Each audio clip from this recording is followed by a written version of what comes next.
ಪ್ರಧಾನಮಂತ್ರಿ ನರೇಂದ್ರ ಮೋದಿಯವರು emergency declare ಮಾಡಿಲ್ಲ. ಆದರೆ ಜನ ಸಾವು ನೋವುಗಳನ್ನು ನಾವು ನೋಡಬಾರ್ದು.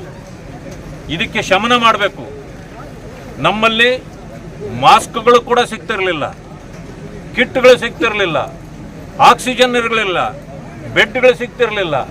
ಇಂಥದ್ದನ್ನೆಲ್ಲ ಬೇಕಿದ್ರೆ ಹೊರದೇಶದಲ್ಲಿ ಎಲ್ಲಿ ಸಿಗ್ತದೋ ಎಮರ್ಜೆನ್ಸಿಯಲ್ಲಿ ತಂದು ಇವ್ರನ್ನೆಲ್ಲ ಕಾಪಾಡಬೇಕು ಅಂತೇಳಿ ಮಾಡಿದ ಆ ಒಂದು ಶ್ರಮ ಇದೆಯಲ್ಲ, ಆ ಸಂದರ್ಭದಲ್ಲಿ ನಾವು ಇವತ್ತೆಲ್ಲ ಉಸಿರಾಡ್ತಿದ್ದೀವಿ. ಇದೇ ಡಿ.ಕೆ. ಶಿವಕುಮಾರ್ ಅವರು, ಈ ರಾಹುಲ್ ಗಾಂಧಿ ಅವರು ಅಂಥವ್ರು ಏನಾದರೂ ಸಿಕ್ಕಾಕೊಂಡ್ಬಿಟ್ಟಿದ್ದೀರಾ ಆ ಸಮಯದಲ್ಲಿ ಅಧಿಕಾರ ಅವ್ರ ಕೈಲಿದ್ದಿದ್ರೆ ನಮ್ಮೆಲ್ಲ ಉಸಿರುಗಳು ನಿಂತೋಗಿರೋದು. ಇಂಥದ್ದು ಸಮಸ್ಯೆ ಇದ್ದದ್ದನ್ನ ನಮ್ಮ ಸರ್ಕಾರ, ಯಡಿಯೂರಪ್ಪನವರಿದ್ದರು, ನಂತರದಲ್ಲಿ ಬಸವರಾಜ ಬೊಮ್ಮಾಯಿ ಅವರಿದ್ದರು, ಇಬ್ಬರು ಅಲ್ಲಿ ಇವತ್ತು ಯಾವ ಸಮಸ್ಯೆಯೂ ಇಲ್ಲ. ಆದರೆ ಹೆಣ್ಮಕ್ಳು ಬಾಳಂತಿಯರು ತೀರ್ಕೊಂಡು ಹೋಗ್ತಿದ್ದಾರೆ. ಯಾಕೆ? ನೀವು ನುಂಗಣ್ಣ ಕೆಲಸ ಮಾಡ್ತಾ ಇರೋದ್ರಿಂದ ಹೋಗ್ತಾ ಇರೋದು ಅವರು. ಅಂಥ ಸಂದರ್ಭದಲ್ಲಿ ಎಮರ್ಜೆನ್ಸಿ ಟೈಮ್ನಲ್ಲಿ ಕೂಡ ನಮ್ಮಲ್ಲಿ ಸಾವು ನೋವುಗಳು ಅಷ್ಟು ಏನು ಲೆಕ್ಕಾಚಾರ ಆಗ್ತಿದ್ರಲ್ಲ ಹೊರಗಡೆ ಕೂತ್ಕೊಂಡು ಜನ ಕಾಂಗ್ರೆಸ್ನವರು, ನೀವೇನಾದ್ರೂ ಇಂಜೆಕ್ಷನ್ ತಗೊಂಡ್ಬಿಟ್ರೆ ಅದು ಮಕ್ಕಳಾಗಲ್ಲ, ನಿಮ್ಗೆ ಗಂಡಸ್ತನ ಹೋಗ್ಬಿಡ್ತದೆ, ನೀವೆಲ್ಲ ಸತ್ತೋಗ್ಬಿಡ್ತೀರಿ, ಅದು BJP ಇಂಜೆಕ್ಷನ್ನು, ಹಿಂಗೆಲ್ಲ ಮಾತಾಡ್ತಿದ್ರಲ್ಲ. ಇವತ್ತೇಳಿ ಇಡೀ ದೇಶದಲ್ಲಿ ಎಲ್ಲ ಮುಖ ಮುಚ್ಕೊಂಡು ಓಡಾಡ್ತಿದ್ರಲ್ಲ, ಅದನ್ನೆಲ್ಲ ಈಗ ತೆರವುಗೊಳಿಸಿದ್ದು ಯಾರು? ಹಿರಿಯರೇ. ಅಂತ ಸಂದರ್ಭದ ಈ ರೀತಿ ನಮ್ಮ ಇದು ನಡೆದಿರೋದು ಅಧಿಕಾರ. ಆದರೆ ನಿಮ್ಮದು ಇದನ್ನು ನೀವು ಲೂಟಿ ಮಾಡಿದ್ದಾರೆ. ಇದನ್ನು ಹೇಳ್ತೀರಿ, ಕಾನೂನು ಏನು ಹೇಳ್ತದೆ ಅಂತ ತೆಗೆದು ನೋಡ್ರಿ. ಎಮರ್ಜೆನ್ಸಿ ಟೈಮ್ಗಳಲ್ಲಿ ಟೆಂಡರ್ ಹಾಕಬೇಕಾಗಿಲ್ಲ.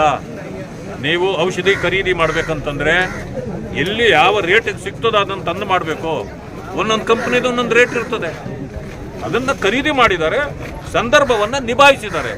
ಇದನ್ನು ನೀವು ಏನು ಬೇಕಾದರೂ ಮಾಡಿರಿ. ಆಮೇಲೆ ಮುಖ್ಯಮಂತ್ರಿ ತೀರ್ಮಾನ ತಗೊಂಡಿಲ್ಲ, ಆರೋಗ್ಯ ಸಚಿವರು ತೀರ್ಮಾನ ಅಲ್ಲ, ಅದೊಂದು ಸಮಿತಿ ಇದೆ. ಆ ಸಮಿತಿ ತಗೊಳ್ಳೋದು ಯಾರು? ಸಮಿತಿ ಅಧಿಕಾರಿಗಳು.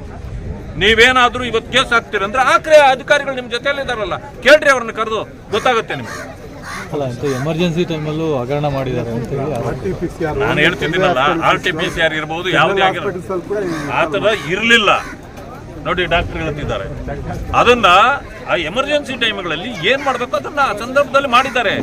ನೀವಿದ್ರೂ ಮಾಡಬೇಕಾಗಿತ್ತು. ನೀವಿದ್ದಿದ್ರೆ ನಾವಿವತ್ತು ಉಸಿರಾಡ್ತಿರ್ಲಿಲ್ಲ. ಆದರೆ ನಮ್ಮ ಪರಿಸ್ಥಿತಿ ಇವತ್ತೇನಾಗಿದೆ, ನಾವು ಅದನ್ನು ನಿಭಾಯಿಸಿದ್ದೀರಿ. ನೀವು ಅದನ್ನು ಇವತ್ತು ನೀವು ಘೋಟಾಲದಲ್ಲಿ ನೀವೇ ಸಿಕ್ಕಾಕೊಂಡಿರೋದು. ಭ್ರಷ್ಟಾಚಾರ ಅಂದರೆ ಕಾಂಗ್ರೆಸ್ ಅಂತ ಆಗೋಗಿದೆ. ನೀವು ಆ ಭ್ರಷ್ಟಾಚಾರದ ನಮ್ಮನ್ನು ಬೈತಾರಲ್ಲ, ಅವ್ರಿಗೂ ಒಂದು ಹಚ್ಚಿಬಿಡೋಣ ಅಂತೇಳಿ ಮಾಡ್ತಾ ಇದ್ದಾರೆ. ಅದರಿಂದ ಏನೂ ಆಗೋದಿಲ್ಲ, ಮಾಡಲಿ, ಇನ್ವೆಸ್ಟಿಗೇಷನ್ ಮಾಡಿ. CBI ಕೂಡ ಕೇಳ್ರಿ ಅದನ್ನು. ಓಕೆ, ಇನ್ವೆಸ್ಟಿಗೇಷನ್ ಮಾಡೋಣ ಅದನ್ನು. ಬರೀ ಇಲ್ಲಿ ಬೀದಿಯಲ್ಲಿ ಭಾಷಣ ಮಾಡಬೇಡಿ, CBI ಕೊಡಿ, ನೋಡೋಣ, ಬರಲಿ ಅದು. ಕೊಡಿ, ಎಲ್ಲನೂ ಕೊಡಿ, ಮೂಡೋದು ಕೊಡಿ.